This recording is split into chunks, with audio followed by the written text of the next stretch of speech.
আপনি তো গ্রামে আমার ভরসা দিয়ে আনছিলেন আপনার মা সবকিছু মাইনা নিবে। আপনার মা আসলে কি মাইনা নিবে? দেখো, তুমি এগুলো নিয়ে একদমই টেনশন করো না, সবকিছু খুব শীঘ্রই ঠিক হয়ে যাবে ইনশাআল্লাহ। না, কিছু খাও নাই তুমি, একটু খেয়ে নাও।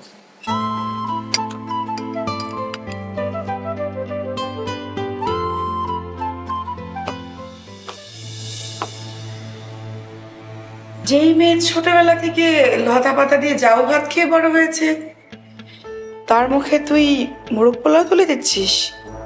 তোকে এতটাই বশ করে ফেলেছে? বশ করতে হয় না মা, সকাল থেকে বাড়ি ঘরে কোনো খাবার দাবারের ব্যবস্থা নাই।